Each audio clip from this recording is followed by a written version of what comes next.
മലപ്പുറത്ത് Google map നോക്കിപ്പോയ 5 അധ്യാപകർ നിലമ്പൂർ വനത്തിൽ കുടുങ്ങി. സഹപ്രവർത്തകന്റെ കല്യാണ വീട് സന്ദർശിച്ച് മടങ്ങവെയാണ് വഴി തെറ്റിയത്. അഗ്നിരക്ഷാസേനയെത്തി യുവാക്കളെ രക്ഷിച്ചു.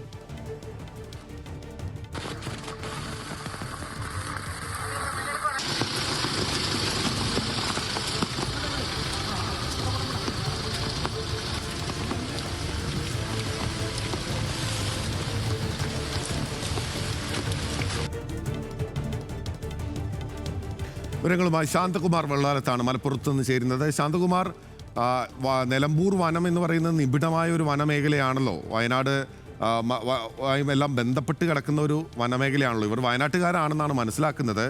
ഇവർ ഏത് ഭാഗത്താണ് കുടുങ്ങിയത്? വേറെ പ്രശ്നമൊന്നും ഉണ്ടായില്ലല്ലോ അല്ലേ? ബിനിൽ, 5 അധ്യാപകരെയാണ് ഗൂഗിൾ മാപ്പ് വഴിതെറ്റിച്ചത് എന്ന് തന്നെ പറയാം. കാരണം ഇന്നലെ രാത്രി അവർ ഈ 5 പേരും അധ്യാപകരാണ്. കൽപ്പറ്റ ഒരു അറബി കോളേജിലെ അധ്യാപകരാണ്. അവർ സുഹൃത്തിന്റെ കല്യാണ വീട് സന്ദർശിച്ച് മടങ്ങുന്ന വഴിയാണ്. ശക്തമായ മഴയുണ്ട്. ഈ മഴയത്താണ് ഇവരെ ഗൂഗിൾ മാപ്പ് വഴിതെറ്റിക്കുന്ന ഈ കാഞ്ഞിരപ്പുഴ ഉൾവനത്തിൽ എത്തിച്ചു. ചളി റോഡിലായി നല്ല മഴ പെയ്യുന്നു. ഈ വാഹനം ഈ ചളിയിൽ പൂണ്ടുപോവുകയും വാഹനം ഓഫാവുകയും വാഹനത്തിനകത്തേക്ക് വെള്ളം കയറുകയും എല്ലാം ചെയ്തു. ഇവർ ആകെ കുരുങ്ങിയ അവസ്ഥയിൽ തന്നെയായിരുന്നു. ഈ പ്രദേശം ഇവർ കുടുങ്ങിയ പ്രദേശം എന്ന് പറയുന്നത് വന്യമൃഗശല്യവും ഒക്കെയുള്ള പ്രദേശം തന്നെയാണ്. വന്യമൃഗങ്ങളുടെ സഞ്ചാരപാതയാണ്.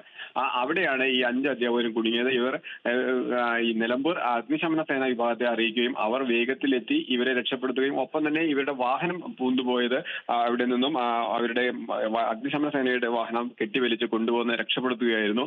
നേരത്തെ പറഞ്ഞതുപോലെ തന്നെയാണ് 5 അധ്യാപകരെ ഗൂഗിൾ മാപ്പ് വഴിതെറ്റിച്ചു എന്ന് തന്നെ പറയാൻ കഴിയുന്നതാണ്. ഉറപ്പായും ഗൂഗിൾ മാപ്പ് ചതിച്ചാശാനെ എന്ന് അവർ പറഞ്ഞിട്ടുണ്ടാകും. എന്തായാലും അപകടമൊന്നുമില്ലാതെ അവർ രക്ഷപ്പെട്ടു എന്നുള്ളത് ആശ്വാസകരമായ കാര്യമാണ്.